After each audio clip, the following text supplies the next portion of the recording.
सालों पहले माधोपुर और श्यामपुर के जंगल तक भूत प्रेत की कहानियां फैली हुई थी। पास के ही गांव के लोग इन्हीं जंगलों में अपने जानवर चराते थे, लेकिन भूत के डर से शाम होने से पहले लौट जाते थे। एक दिन राजीव भी उसी जंगल में अपनी बकरियों के लिए घास लेने के लिए गया था। अक्सर काम से जी चुराने वाला राजीव मजबूरी में जंगल आया था, इसलिए उसका मन घास काटने का बिल्कुल भी नहीं था। जंगल में आसपास उसने देखा कि घास नहीं है, क्योंकि सारी गायत्री घास खा गई थी। अब वो मरे मन से आगे बढ़ने लगा। जाते जाते वो करीब जंगल के बीच में पहुंच गया था। वहाँ काफी हरी घास और पत्तों से लदे हुए पेड़ थे। पास में ही झरना भी बह रहा था। ये सब देखकर राजीव को और आलस आ गया। उसने सोचा कि कुछ देर पत्थरों पर बैठकर आराम कर लेता हूँ। लेटते ही राजीव गहरी नींद में चला गया और सपने देखने लगा। सपने में ही राजीव जंगल का रास्ता भूल गया था और उसने एक अजीब से आदमी को भी देखा। आदमी की शक्ल इतनी डरावनी थी कि राजीव की नींद खुल गई। डरा हुआ राजीव एकदम उठा और बकरियों के लिए घास काटने लगा। भले ही वो घास काट रहा था, लेकिन उसके जहन से सपने वाले उस डरावने इंसान की शक्ल जा ही नहीं रही थी।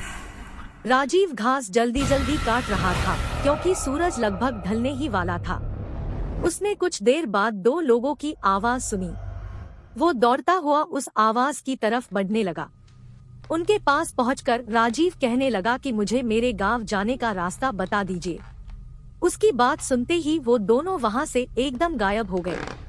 उन्हें एकदम से गायब होता देख हैरान राजीव बेहोश हो गया। कुछ देर बाद जब राजीव को होश आया तो उसने अपने सामने वही सपने वाला डरावना आदमी देखा। उसी आंखें लाल रंग की थी और दांत बाहर को निकले हुए। किसी तरह से खुद को संभालकर राजीव वहां से पागलों की तरह दौड़ने लगा। उसी वक्त एक भालू उससे टकरा गया। उसने ऐसा झपटा मारा राजीव पर कि वो नीचे गिर गया। तभी भालू भी आदमी की शक्ल में आ गया। वो भी अजीब और डरावना था। हाथ टेढ़े मेढ़े, होंठ कटे हुए और पैर उल्टे थे। इधर जंगल में फंसे राजीव को कुछ समझ नहीं आ रहा था कि उसके साथ क्या हो रहा है। उधर उसके घर वाले परेशान हो रहे थे। रात के 10 बज चुके थे, लेकिन राजीव घर नहीं लौटा था। उसका भाई उसे ढूंढने के लिए जंगल की तरफ निकल गया। राजीव का भाई एक पैर से ठीक से चल नहीं पाता था, इसलिए मदद के लिए उसके माता पिता के साथ ही गांव के कुछ लोग भी निकल पड़े। जंगल पहुंचने के बाद सबने राजीव के भाई और मां को जंगल के बाहर के हिस्से में ही रुकने के लिए कहा और खुद टॉर्च और कुछ हथियार लेकर अंदर चले गए। करीब 3 से 4 घंटे तक सबने जंगल के चारों ओर उसे ढूंढा, लेकिन वो कहीं नहीं मिला। बस अब जंगल का अंदरूनी और घना हिस्सा ही बचा था। रात के 4 बज रहे थे, इसलिए सबने सुबह होने का इंतजार करने का फैसला लिया और कुछ देर जंगल में ही बैठ गए। सुबह होते ही सब आगे बढ़े और राजीव की तलाश शुरू की, लेकिन वो कहीं भी नहीं मिला। सब थक हार कर अपने अपने घर लौट आए। राजीव किसी एक कोने में भूख प्यास से तड़पता हुआ पड़ा था। उसे इतना होश भी नहीं था कि वो कहाँ है। राजीव का परिवार भी 3 दिन से उसकी याद में परेशान थे। राजीव के भाई के मन में हुआ कि वो पक्का कहीं मुसीबत में ही होगा। अब मुझे भगवान को याद करना चाहिए। उसने तुरंत नीम के पेड़ के नीचे गड्ढा खोदना शुरू कर दिया। भाई लौटेगा कहते कहते किसी तरह से उसने गड्ढा खोद लिया। अब रोज सुबह वह उस गड्ढे में जल और दूध चढ़ाता था। उसका मानना था कि उनके देवता उसी नीम के नीचे ही रहते हैं। वो रोज सुबह उसी पेड़ के पास बैठ जाता और उसे कोई भी उठाने के लिए आता तो उसे धक्का मार देता था। नीम के पेड़ के नीचे बैठकर राजीव का भाई बस यही कहता था कि मेरा भाई आएगा, उसे मेरे भगवान लेकर आएंगे। राजीव के न मिलने और उसके बड़े भाई की ऐसी हालत देखकर गांव वालों ने एक भगत को बुलाया।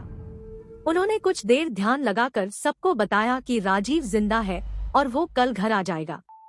उसकी मदद करने के लिए खुद भगवान जा रहे हैं। कुछ दिनों बाद राजीव किसी की साइकिल में बैठकर घर सही सलामत लौट कर आ गया।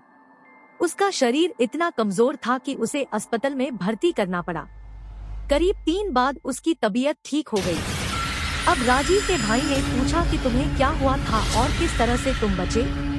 राजीव ने बताया कि उसे जंगल में भूतों ने घेर कर रखा हुआ था।